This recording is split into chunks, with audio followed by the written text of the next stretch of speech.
All the experiences and interpersonal relationships you've had in your life.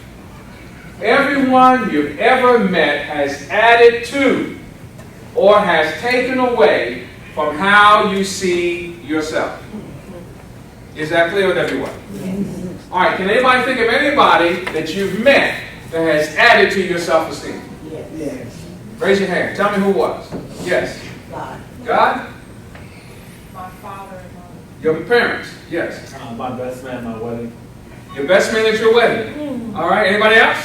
My father. Who said that? My father. Your daddy. All right, in the back? My best friend. Your best friend. Now, has there anybody in your life that has taken away some of your self-esteem? Oh, yeah. Yeah. That you can honestly say yes? Ex-husband. Huh? Ex-husband. Ex-husband. Yes. Okay. When you said that, I had to listen to make sure I heard it. All right. Truth is in light. All right, anybody else? Yes. I'm going to take a risk. My peers when I was a teenager. Your peers as a teenager. Right. How did they do that? Because, well, you know, I was a nerd. We call square in the 70s. Okay. And because I didn't do drugs, I didn't smoke weed, Okay. I didn't fit in, so I was like always an outcast. Okay. And then another thing, one thing about it, when I was growing up, I think in my elementary years, I went to 5 different schools. Oh, okay. So that really had an effect. Yeah. All right, so we're all clear. There are some people in our lives that add to our self-esteem. There's some people in our lives that take away our self-esteem. Now let's look at the effects of low self-esteem. Number one, folks who suffer from low self-esteem possess the following characteristics. They don't believe in themselves. What does it mean not to believe in yourself? Give up? Anybody else? What does it mean to not to believe in yourself? Is it important to believe in yourself? Why is it important to believe in yourself? If you don't believe in yourself, who will? Let's look at the next one. They see themselves failing before they begin. So even before they start with a negative. They're fighting against themselves. They have a hard time forgiving their mistakes and make themselves pay the price forever. Does that sound like anybody here? Yeah. Has anybody here ever made a mistake and you haven't forgiven yourself yet? Why is it hard for us to forgive ourselves? Why is it hard? We can forgive others sometimes. But why is it the hardest person to forgive is ourselves? Yes, young lady. I think sometimes when we calculate what we've done for actually who we are, and then we can't separate the two. And we can't separate the two. Perfect. Anybody else? Yes. We know everything that we've done, and sometimes if we can see it through others' eyes, like it feels like we self-mutilate ourselves, like we size ourselves up to what we think other people know. So it's hard to forgive. Hard to forgive. Excellent. Yes. We're with ourselves all the time, and we know what we've done. Everybody else may not know. Lord have mercy. Yes, young man. What about when you make a bad decision and you suffer the consequence of that choice? Yeah, and you see the consequence all the time. Right. Good, good. Yes, young lady. If you don't forgive yourself, though, because I know I have a hard time forgiving myself, but I think of it sort of as a positive thing because it helps remind me of who I really am, and also it reminds me of, it helps me not do that again. It also helps me to say, you know, I need to avoid this situation. I really need to watch myself because I know what I have done.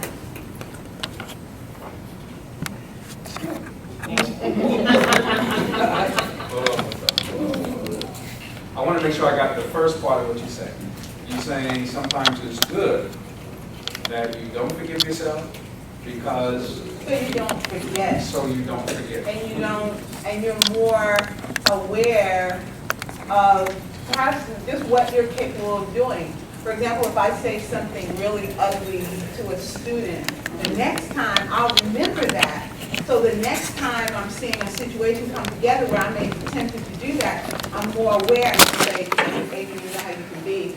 Don't do that, hold back. And so that's why I remember Okay. my mistake.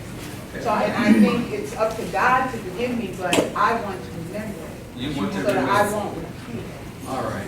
All right. Can we help the sister out? Before we get your hand? No, I'm good. All right. How do you feel about what she said? Yes.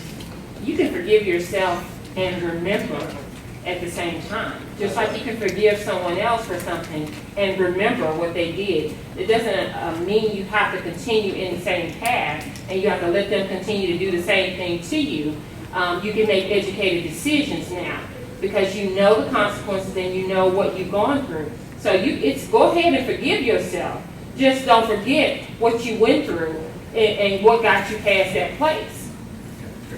Yes. Different angle, and when I think about it, comments and kind of language, when a person's involved in an abusive relationship, with the abuser will say something, honey, I'm sorry, but you know because you made me angry is why I hit you. And if you would have never made me angry, then you know I would have touched you, you know I have a bad temper. And then what does that do is the person that never forgives themselves, and then that can become a burden. This is why I think. I would take one more comment. Anyone else? I just simply want to say, forgiving yourself releases you. And it frees you physically and mentally.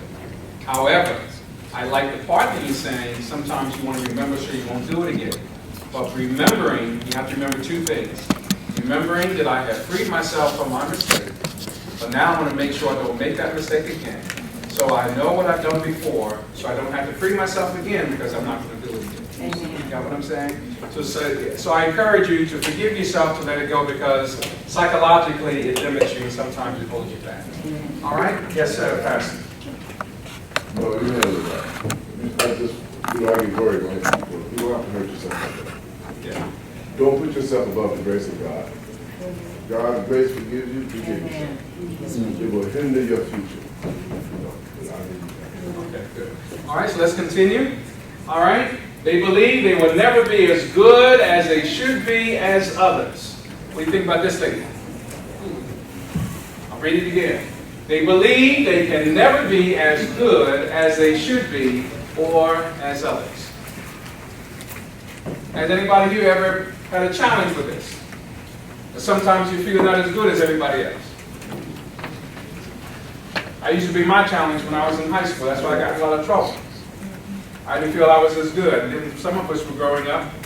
You always had this light skin, dark skin thing going on. Anybody remember that coming from my area? If you're light skin, you're better. Dark skin. Am I the only one? Okay. All right, so we always were taught we were never as good because of our complexion. All right? All right? And anybody here, in order for your mother to give you, make sure you eat, my mother used to say, you eat because those people in Africa, so they will always say something negative about those in Africa. Am I right or wrong? All right, just to make you eat. So if I eat, that means I'm not connected to the folk in Africa. You got what I'm saying? All right, so if you're black, or some of us have those self-esteem issues, and sometimes those issues are still with us. Yeah. The last one is they are afraid to show their creativity because they will be what? All right, a lot of us are talented, but we're afraid to show it because we're afraid we'll not be accepted. Here is the effects of low self-esteem. They are dissatisfied with their lives. Come on, read that with me. They are dissatisfied with their lives. They spend most of the time alone. They complain and criticize. They worry about everything and do nothing. People with low self-esteem have a I can't do it attitude. All right, what I'm going to give you 11 points to strengthen your self-esteem. And since so many of you have good self-esteem, I want you to share the 11 points. Is that good? All right, let's look at high self-esteem. The effects of high self-esteem. People with high self-esteem possess the following characteristics. They like to do what? Meet new people. Anybody here like to meet new people? Yeah. Yeah. I love to meet other people. I enjoy it. Secondly, they don't worry about how others do what? Well, I don't know about that judge, though. Huh? I don't know about that judge. All right. So you're not concerned if people don't like you because of the complexion of your hair, the size of your lips, or the complexion of your skin. It don't matter if you don't sing. But you have other gifts. Am I right? Amen. So those things are not important. I don't care how you feel about me. I love me and I feel I'm okay. Amen. That's how we have to think. Is that clear? So people with good high self-esteem, they're not going to worry about how others judge you. Somebody's going to judge you. Somebody's not going to like you. I don't care if they don't like you, they're not even going to know you. Am I right or wrong? But do not allow how other people feel about you to determine how you see yourself. Are we clear? All right. One thing I learned about black folk, and I've been black all my life, is that we can wear some masks and hide stuff. All right? All right. That's what I learned about black folk all my life. All right, here we go. They have the courage to do what? Express themselves. That cat says, I don't care how many dogs are out there. I'll go on to the other side. Look at them dogs, look at that. Can you do that? Because there's a whole lot of dogs watching you. People with high self-esteem, their lives are enriched in each encounter. No matter who they meet, they find something positive about it. That's why whenever we go someplace, whenever we meet some new people, we ought to say to ourselves, now, what did I like about that interpersonal relationship? What did I get from that? Sometimes we have low self-esteem, we're afraid to meet people, we're close up, you don't say nothing, we all sit by ourselves all the time, we just don't say nothing because we don't want to be connected. Am I right? All right, not here now. You all got good self-esteem. They are nicer to be around. People with good self-esteem, you just like to be around. Why do you like to be around people that got good self-esteem? How do they act? Positive and what else? Huh? Happy, fun, they're not judgmental, they don't look sad all the time, like they're going through stuff. Am I right or wrong? They're just some nice people. Smiling, you don't have to smile, you just have a pleasant look on their face. Amen. Alright? Be happy y'all here. Some of you look like you had a rough day last night. Alright. Their ideas are met with interest because others want to hear what they have to say. People with high self-esteem, sometimes when they talk, they share, people say, you know what, I want to hear what you got to say. You know anybody like that? Alright. We have any of y'all here today? Alright. Ready? Next one? People with high self-esteem, they are magnets to positive opportunities. When you connect yourself to someone who has good self-esteem, you will always remember that if you connect yourself with them, somehow you get better.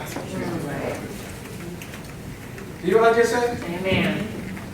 Can someone tell me what does that mean? If somebody connects with you, when they leave you, or they hang with you long enough, they get better.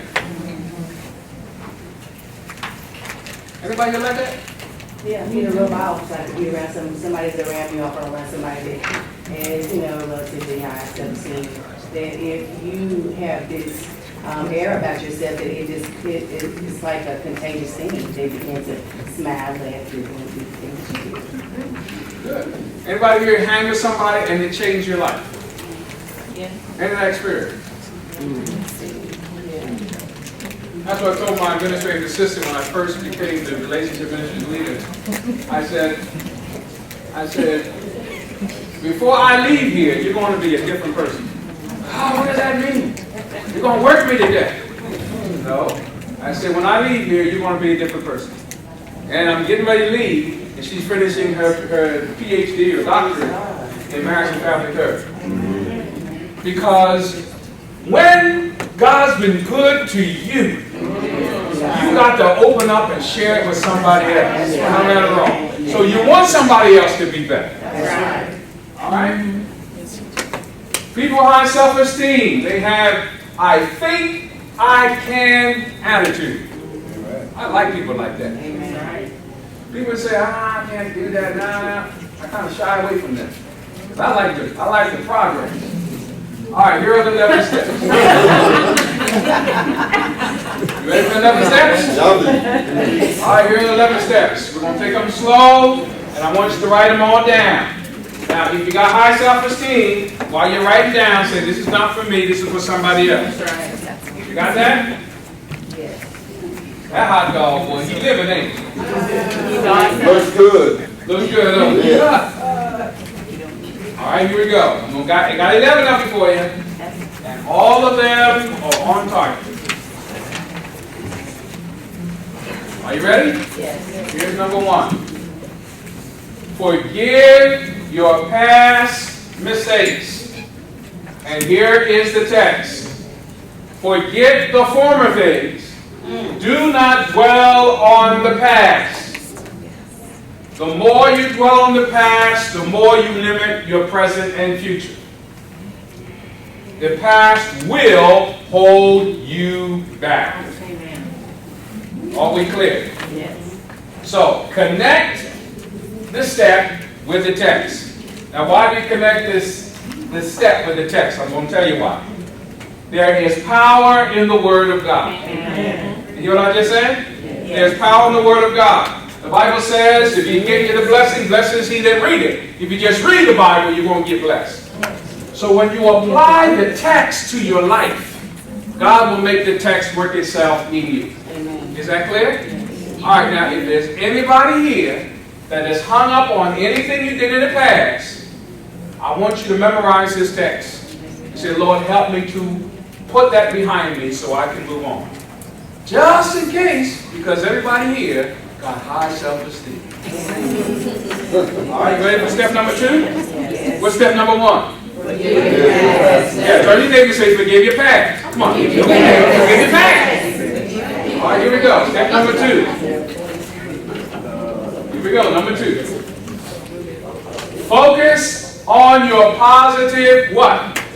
Attributes. Let's read the text. I will.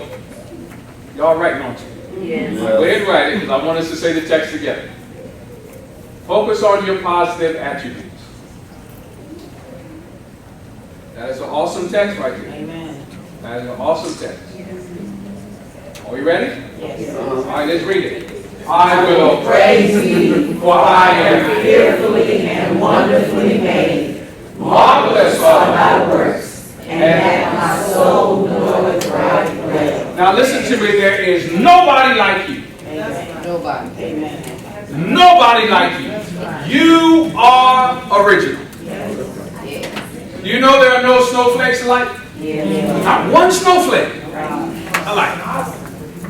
Now tell me if that's not awesome. Yes. All the snowstorms all over the place, and the Swiss lace makers, what they do, they take pictures of snowflakes, and from those pictures they develop lace. And the reason why they make such good lace is because there's no two snowflakes alike. Why am I saying that? None of you are like anybody else. Amen. I am original. I am fearfully and wonderfully made. Amen. Are we clear? So, should we compare ourselves to anybody else? No. Come on now, should we compare ourselves with somebody else? No. If you don't have long hair, be happy with short hair.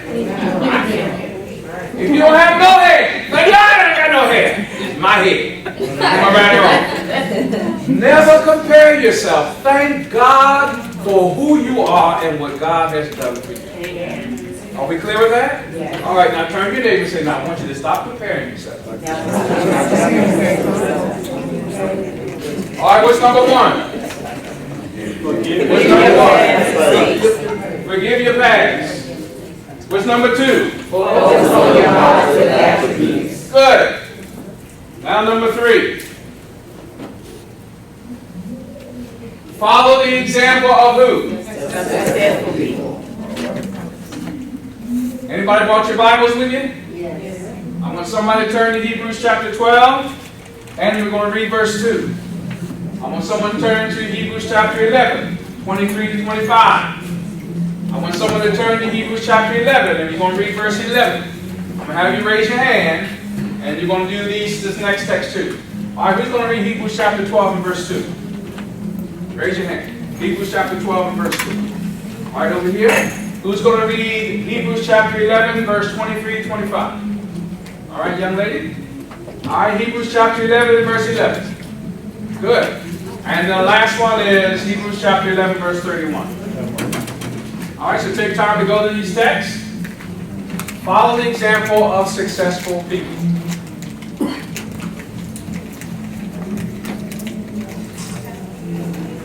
Got it? All right, let's begin. Who's going to read Hebrews chapter 11, verse 2? Whoever raise your hand wants you to stand up and wants to read that text.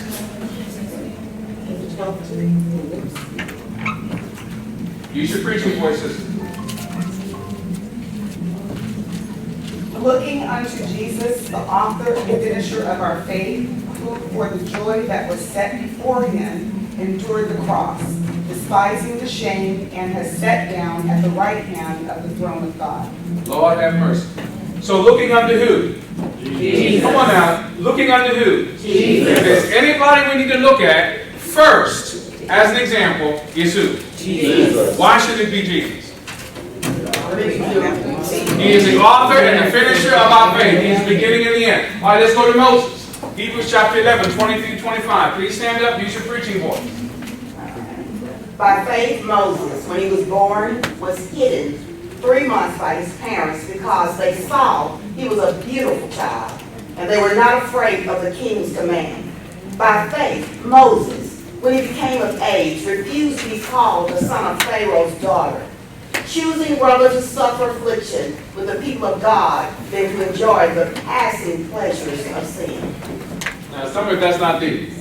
If you had a choice, slavery or riches, I'm going to say it one more time because it got real quiet. If you had a choice between slavery with the people of God and riches, what would you choose? Riches. No, y'all not so good. Let's be honest. Come on, be straight up. What you gonna choose?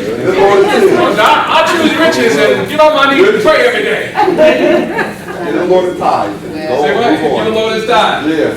Well, what we get admired by Moses in that situation, he chose to suffer with the people of God than to experience the joy of riches only for a season.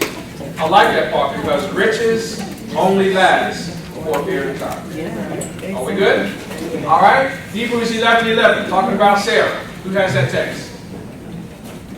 Through faith, also Sarah herself received strength to conceive seed and was delivered of a child when she was past age, because she judged him faithfully who had promised. All right. Here, Sarah was past 99 and had a baby. Now, can someone tell me how that happened? God.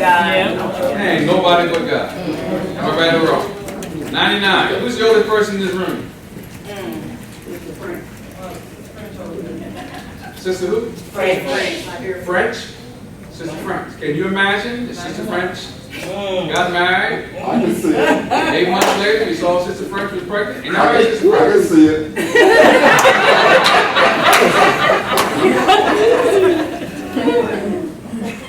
All right, that's nothing but faith. All right?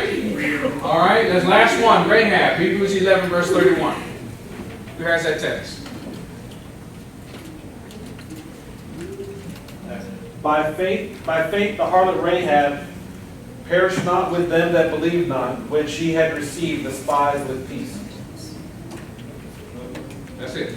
All right, you all know about Rahab, right? Yeah. All right. Are there any other people that we should read about? I love reading biographies of famous people. Why is that important? To see how they struggled, how they survived, how they made it. We learn by watching individuals as our examples, especially in our particular situations. Are we good? Martin Luther King today. Say it again. Martin Luther King. Good. Anybody else that you would say that you read about that you look up to? Nelson Mandela. Mandela. All right. Harriet Tubman. Harriet Tubman. You say what? Malcolm X? Malcolm X. All right. Anybody else? Rosa Parks. Good. Good. All right. We should always look for people who can be our examples. But the first one should be Jesus Christ. Amen. Good. All right. What's number one? Forgive your Yes. What's number two? Focus on your positive What's number three? Follow the example of successful people. All right, now when we do these things, it's going to do nothing else but increase your self-esteem. Number four, be a what? Self-talker. Write that down. Be a self-talker. Learn to talk to yourself. If you try to ask yourself, you're in trouble. So when you talk to yourself, these are things you should meditate on. The Bible tells Philippians 4 verse 8, finally, brethren, whatsoever things are true, whatsoever things are honest, whatsoever things are just, whatsoever things are pure, whatsoever things are lovely, whatsoever things are good report, if there's any virtue, if there be any praise, what does the Bible say? Think on these things. In Psalms 107 verse 2 say, let the what? Redeemed of the... I missed that word. Let the redeemed of the Lord say so. How did I forget that? All right, does anybody here do self-talk? Yeah. How does it work for you? It works wonderfully well because when I have a battle or I have to correct some things, be it at home or in my facilities and in the world, I have to start with me first. So to examine myself because I know within a battle somebody may come back and say, well, you are this and you're that, and I'm fine with me because I know who I am. You know who you are, Yeah. so you talk to Yeah, yourself. so, you know, you just have to know. Excellent. Anybody else? Anybody else talk to yourself? Yes. It helps you do some things and maybe reevaluate and do it a different way if necessary. Good. All right. Anyone else? Because what you're saying is helping others, yes. I just say it. You just what? I say it again. I just say it. I say it all day long. All day long? Yeah.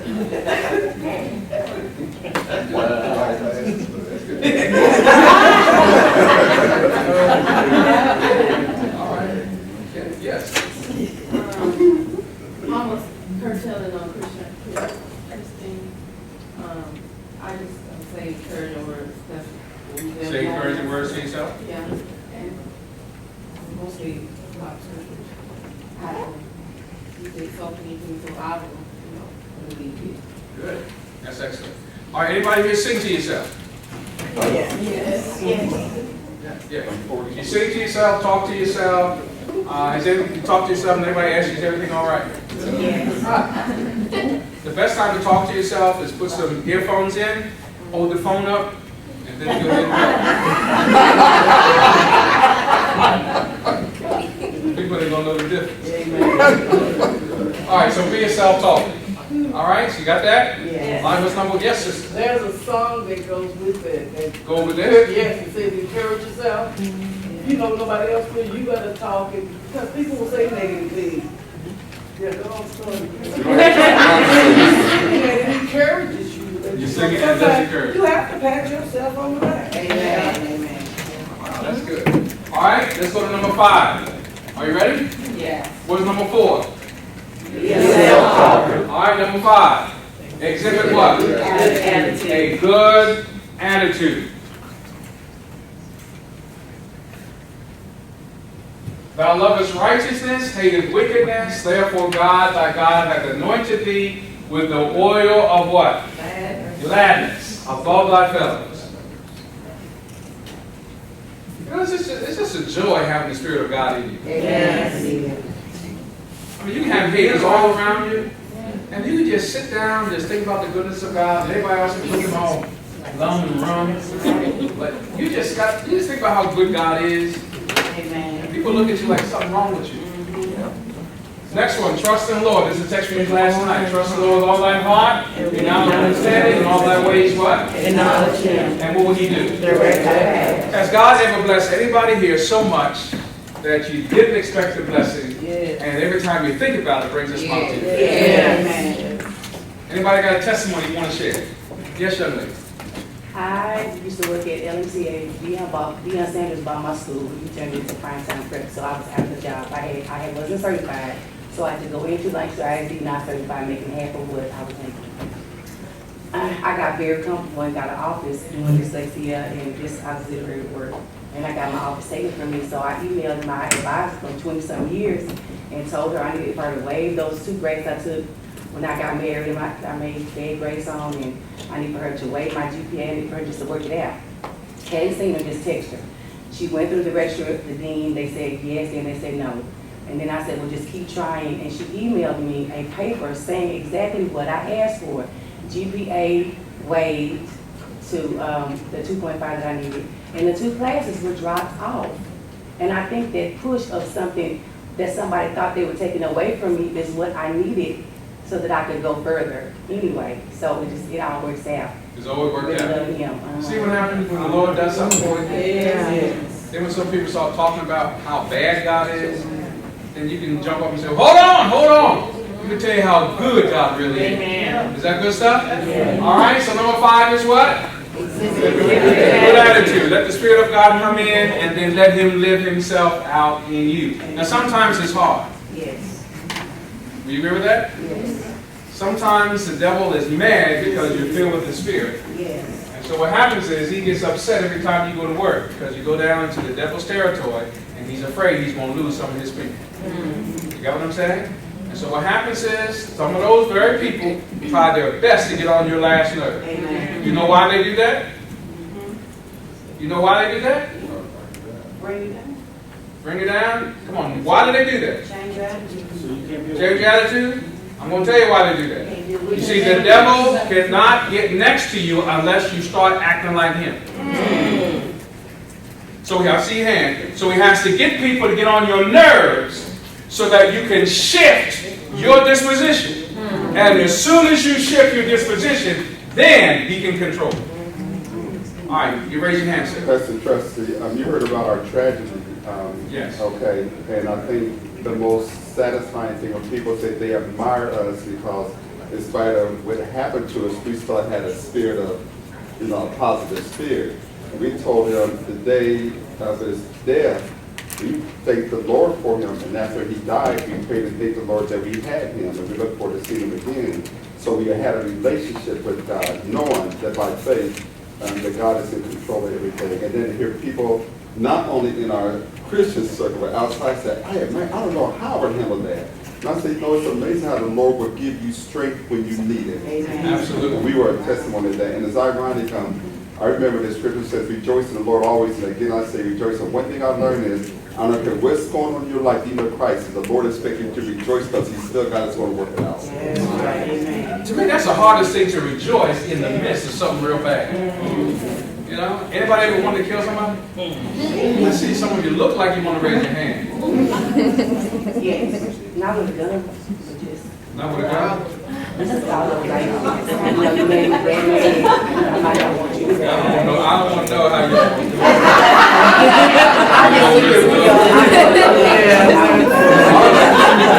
All I'm saying is, like when my brother and his wife went through something, others, they'd be so upset, they don't want to hurt somebody.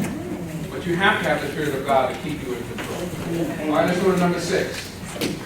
Give plenty of what? Red. Please write that down. Number 6, give plenty of rest. My daughter said, not in nursing school. Who said that? My daughter said, not in nursing school. When you finish, make sure you get plenty of rest. All right? This is a very good text. It is vain for you to rise up early, sit up late watching TV, and eat while you eat. For so he giveth beloved sleep. God wants us to get our rest. Sometimes you got to stop looking at those programs like Empire and Scandal. Don't look at them at all. And go on to bed. Why not look at me smile?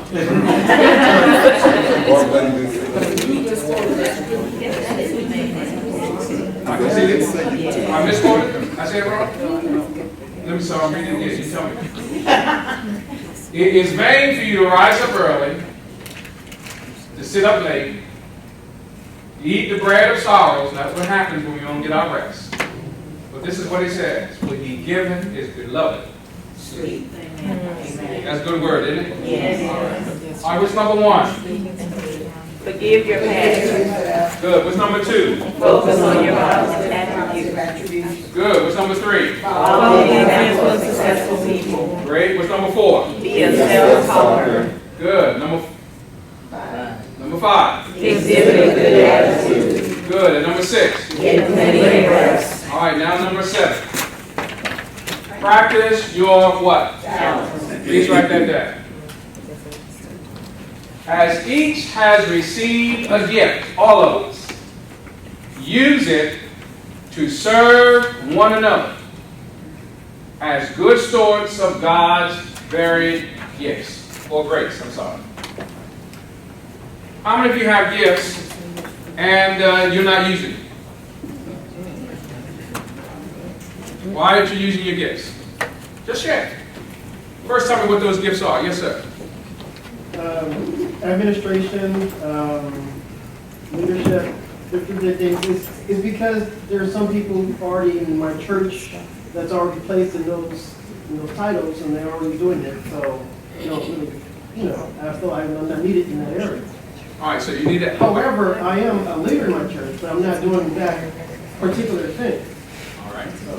All right, young lady.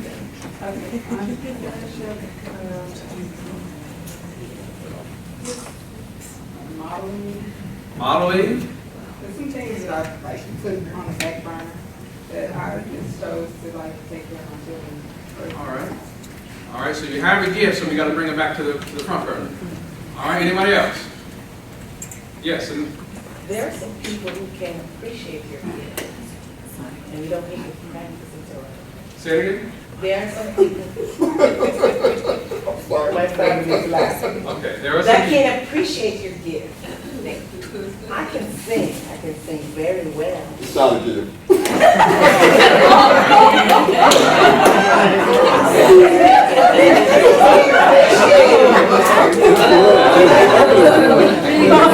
Not going to listen to the husband. You have to sing. That is your gift. You have to get to singing. I do. Excellent. But I don't let them stop. You don't get to stop. That's great. Maybe at the end of this presentation, we'll let you sing a solo.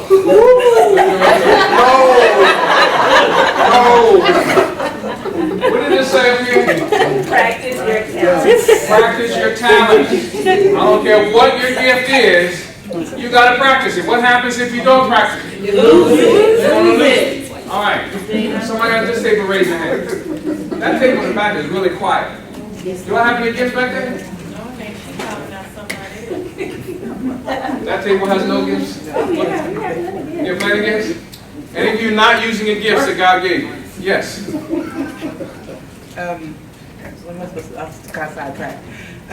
I believe that I'm supposed to be a motivational speaker, and I once had a little small group where I was encouraging women, and I kind of fell off from that, but the Lord recently brought it back up to me, and I still got so busy with school and life that I still haven't stepped into it.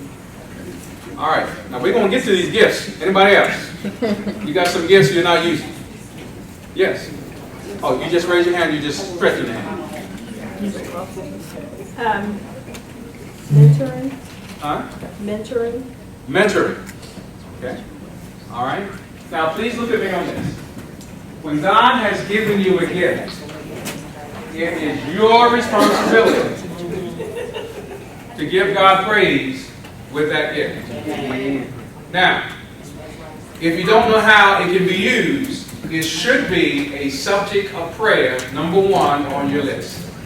How can I use the gift you have given me to give you honor? Yes. But if you have several gifts, isn't it okay to just focus on one gift and leave the others alone? Did you hear what she just said? Yes. Let's make sure we heard what she said. If you have a lot of gifts, is it best just to focus on one gift and leave the others alone? No. What do you think? Because the one that God gave, the master gave the 10 to, they increased it, So don't just focus on one. You have to find a balance between all the ones that you have, and God will give you the direction on how to.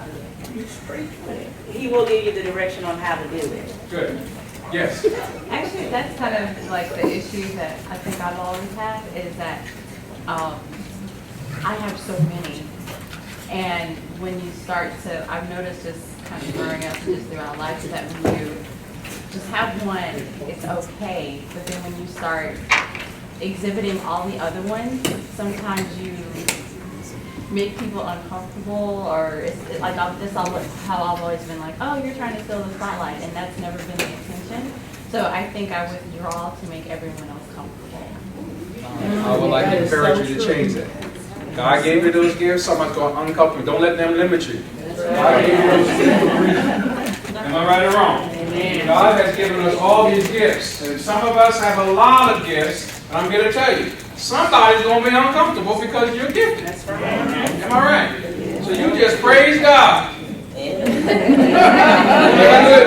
I see you here, my brother. You just give God praise and then ask Him to show you how to utilize all your gifts. Because that saying, a part of you is dormant. And if you're dormant, that means you're not totally fulfilled. You're limiting yourself. I will take my brother, then this young lady over here. I have a question. Sure. Doesn't, when they talk about practice of talent, like I heard some people say they want to give the motivational speaker, encourager. I just personally feel that if you have that talent, there are certain requirements that you may have to do. For example, I believe I'm a skilled counselor, but I had to also pursue the required education so I could and get the certification so I can practice that. And I guess what goes in my mind, I have the Lord to train disciples for years, so isn't that so important? There's one thing to practice, but I think they have requirements too. Okay, I'm going to pick on that young lady. Yeah, and I'm not pointing at one individual, but no, I'm going to use you as an example. Okay. I'm using it because I'm going to pick on this young lady I talked to last night. She's a counselor. And her skills are natural skills. Some of our skills are natural. We are naturally gifted in certain areas. Are we clear? Right. So what do? To sharpen those skills, we go to school. Right.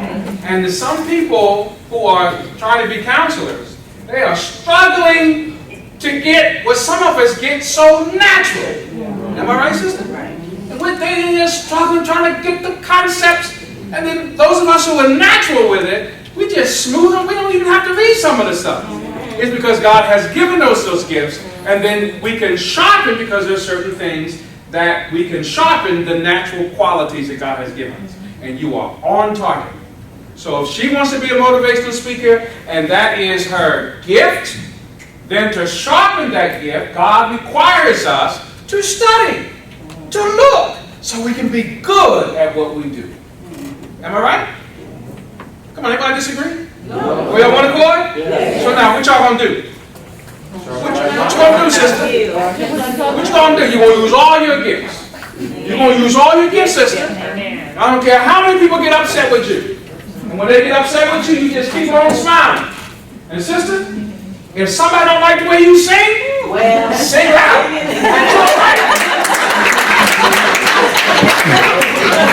Let her go home and try it.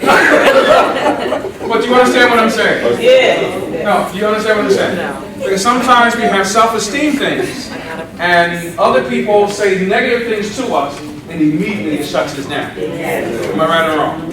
And it's been that way for all of us. Am I right or wrong? So, don't let nobody shut you down. My brother, I encourage your wife. Sing, baby. Yeah. And every once in a while, put an ear thing in your ear. Right here. But hear what this is. But just encourage her. This young lady over here, all the way back. Before you, hold on, sister. This young lady right here. This conversation confirms something I'm going through recently. This conversation confirms what a trial, not a trial, but here's what it is. I learned my gifts from accepting them and getting stronger in all my gifts. And I have a job that I actually operate in all my gifts. I mean, really, I'm in a wonderful job where everything, my nurturing, my everything. All your gifts. All my gifts. And a position just came up, and the manager of marketing wants to talk to me. and I know what she told me about my skill sets. And I realized, even though it may be more money or a lot of overtime, actually, I'm happy because I'm in my gifts. And I said, I don't really want to change. Now, it may be more money, but I am so happy being able to operate within my gifts. I won't give it up for more money. Because when you're operating in your gifts, it's not work. It's not a job. All right, young lady, you want to say something? I was going to say, as far as exhibiting your gifts at all times and not coming up against the animosity that you get from certain people or the resistance, I found that sometimes I just have to find a fruitful environment to exhibit that blessing or that gift or that talent in. Because just because you have a talent doesn't mean that it's necessarily supposed to be used in all situations and opportunities. So I heard what you were saying about, exhibiting your gifts, but I found, especially in my workplace, that there are certain areas and forms and people that I can exhibit those gifts to, and it is very fruitful. And then there are others that is not. So is there anything wrong with not exhibiting it in an environment that's not conducive or accepted of your gift? Sister, we just said the same thing. Let me just get back to what you're saying, validate what you're saying. When God gives us these gifts, He also gives us wisdom on how to use the gifts. Gotcha. You got what I'm saying? And He gave you those wisdom. Here you can't do, here you can. Right or wrong? Right. So He gave it. So we have to look at, if God gave me this, Lord, show me how to use it. Don't let me shut it down. If I can use it over here, I can use it over here. If I'm not here, just let me use it. But once you're using all your gifts, you have no idea how fulfilled you're going to feel. Life is going to change for you. Got it? So are we clear? Yes. All right, so I encourage you. Number one, write down all your gifts. Number two, once you write down your list of gifts, I encourage you to choose one day a week to fast. Lord, these are the gifts I'm not using. I'm fasting because I want you to give me wisdom on how to use these gifts. And number three, what's number one? Write the list. Number two, you fast. Got it? And number three is very, very simple. Lord, whatever you open doors for me, I will be willing to walk through. He did not give you that gift for no reason. All right, that's number 7. Practice your talents. How's my time, sister? Going good? Okay, here we go. Number 8. I want everybody to look at number 8. What does number 8 say? Be physically fit. Be what? Physically fit. Be physically fit. Now you're quiet. I'll read this myself. So I do not run aimlessly. I do not box as one beating the air. But I discipline my body and keep it under control. Least after preaching to others, I myself should be disqualified. Wow. Repeat after me. Take care of your body. Why is that important? We have some health people here today. When you are taking care of your body, you're actually taking care of your mind. And when your mind is clear, it helps your prayer life, helps your spiritual life, and then helps you to do your talents. Are we good? Now, what does it mean to take care of your body? Anybody here know what that means? You got to exercise. Am I right? Don't y'all look, put your head down. Remember, I'm talking about self-esteem. People with low self-esteem, they don't take care of themselves. Or people who have high self-esteem, if something happens to them, when you see them again, the clothes are wrinkled, the hair is undone, because somebody has damaged them. But you got to keep yourself up. It's very, very important. Are we clear? Yes. All right. All right, any questions on number 8? No. What was number 7? Practice your talents. And what's number 8? Be physically fit. Turn to your neighbor and say, Exercise.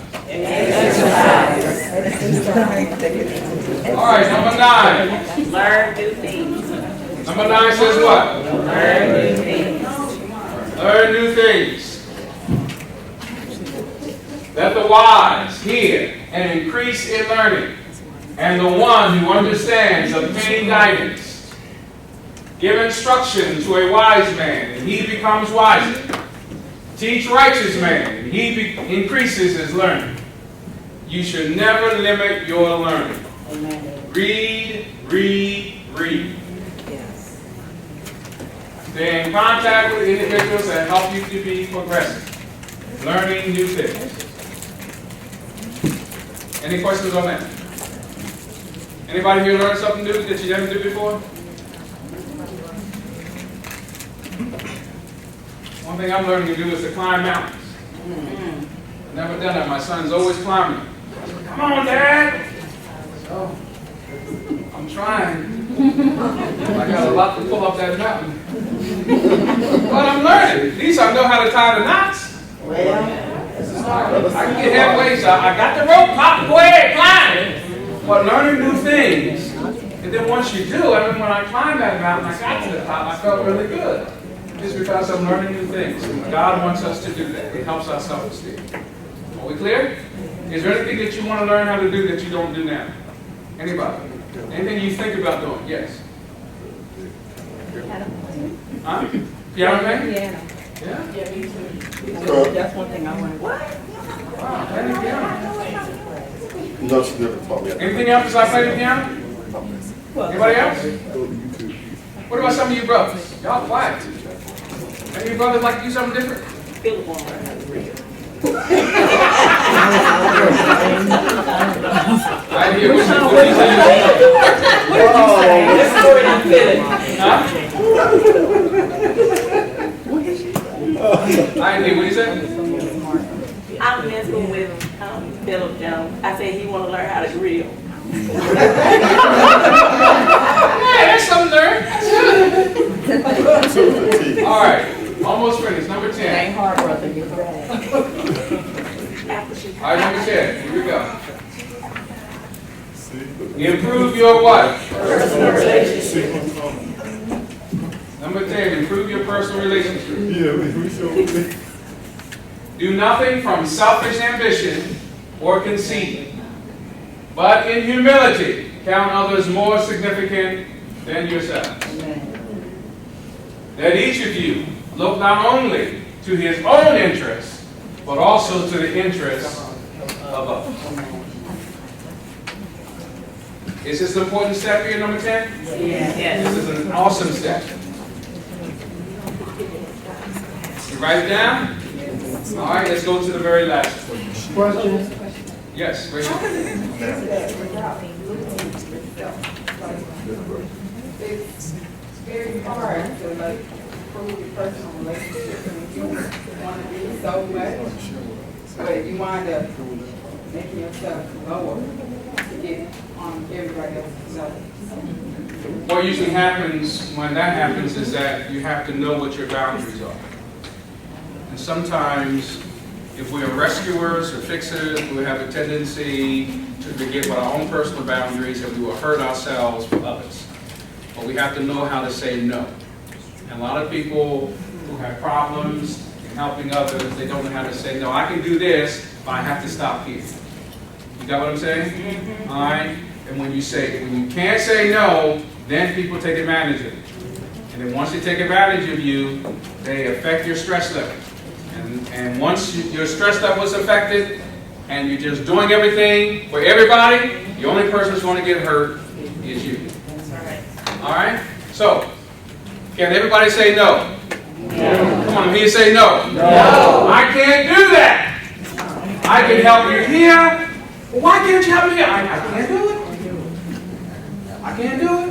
I gotta say no. And if you say no and they get mad, then you know next time not to do this. That's right.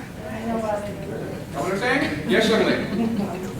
I know a lot of people that say they're Christian or love God, and they have limits on what they'll do for people.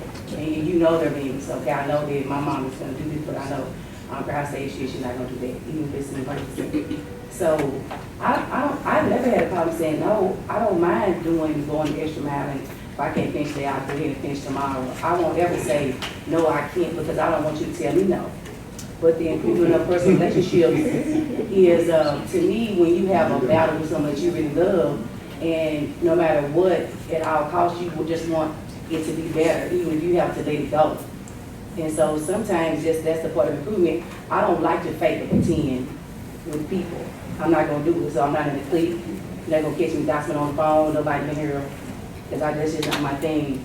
I just want improvement. If you come to me with something, or I know that we have a problem, then I'm gonna be the one to try to fix it too much, you know. And so I just think that improvement is important, because you can't just leave stuff like not good and pretend that it's okay when you go home. I just don't believe it. I agree with that.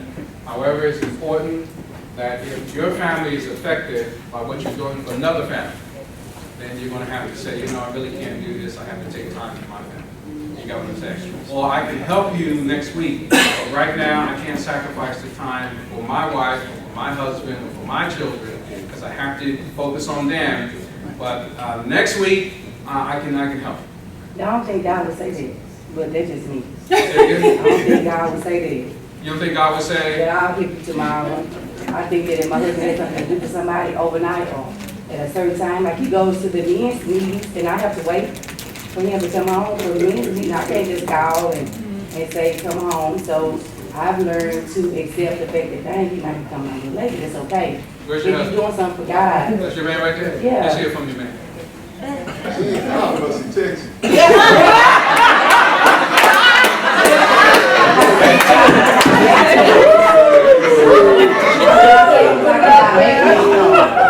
Let me say this. I'm going to get your hand.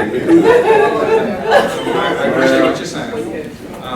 So that would be selfish of me to say, well, we can't do it.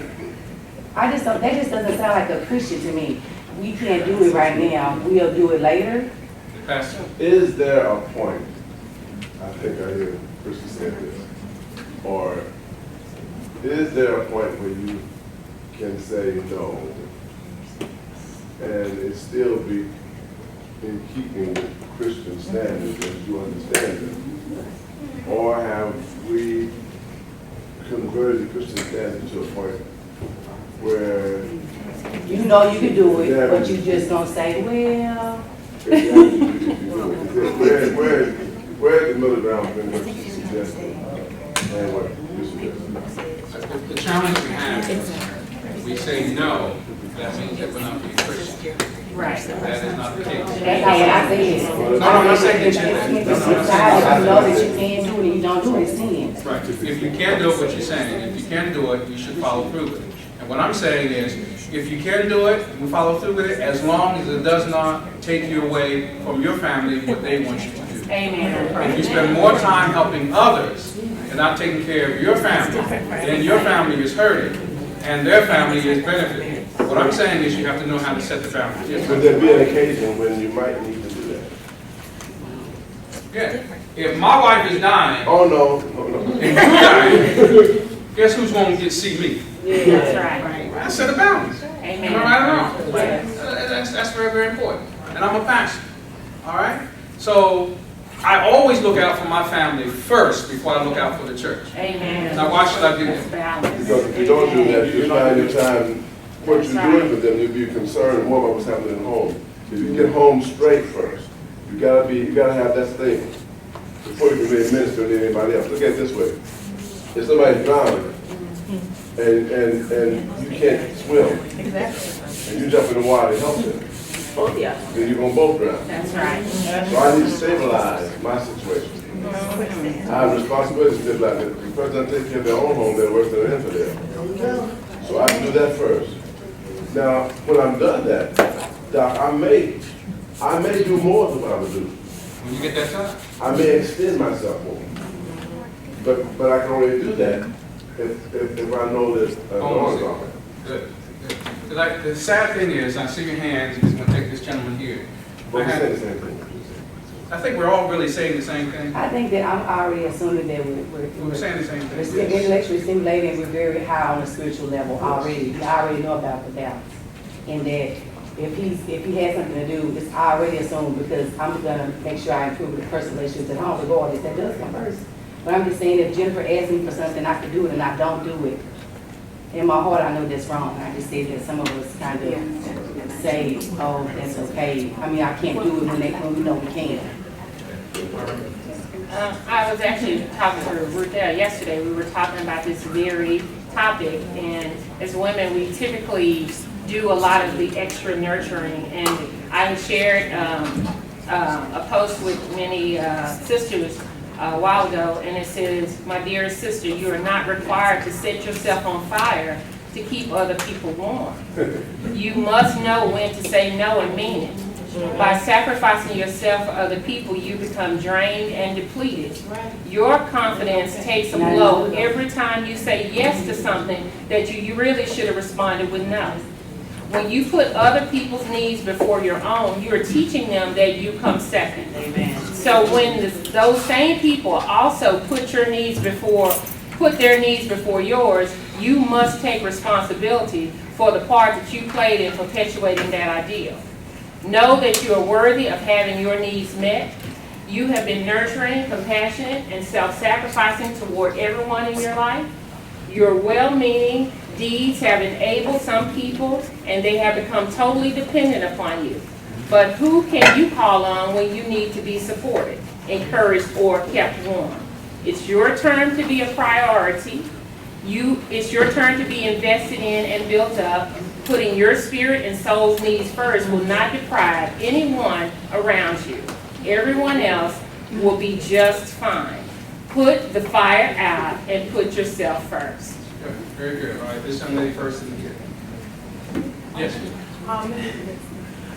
The Bible though says there clearly, and I think that's what she's trying to get to, that we should look to the interests of others. Now, what you explained about how, and what Pastor explained about how he takes care of his family, that's your first obligation.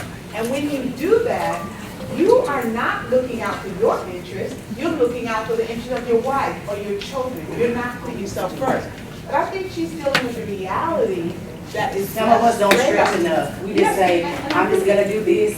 And I just think it's so common, we need to accept the fact that it's extremely common to put ourselves first. Because we just always would prefer to do what we want to do rather than do what somebody's asking us.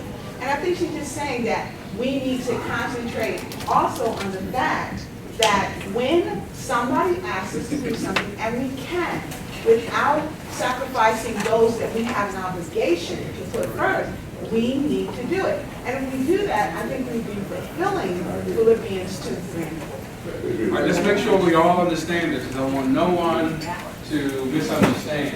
What everybody is saying is on one accord. Right. Is that clear? And there's nothing wrong if I'm saying it and it sounds different than what you're saying. Are we clear? We're going to take the next two statements and we're going to take the step number 2. I just find what you had us write down last time helpful for me is that don't make people a priority in your life that make you not. Yeah, you remember that. Because people, I've been with even relatives, they want to use you. And you have to evaluate them, wait a minute, hold up, I want to help you, but at the same time, I'm not going to do this, so you don't. And I think I can that example. I talked to my sister last night about how, the situation, but whenever I have a situation like the sister, so I go to my favorite text, Proverbs 3:5-6, it says, "In all thy ways acknowledge him, and he shall direct your path." And I am naive enough to say, if that is in the scripture, and every decision we make, we have to let the Lord lead us, have an open mind, and then we'll make the right decisions. All right, and let's always remember that especially if you're married, don't take time listening to someone of the opposite sex of their problems, and you're not listening to the challenges that your own spouses have. You know what I'm just saying? You spend more time with somebody else that doesn't belong to you, and you're not taking care of listening to the one that does belong to you, then you're crossing boundaries. Are we clear? Just make sure our homes are always number one. Amen. All right, let's go to the last, number 11.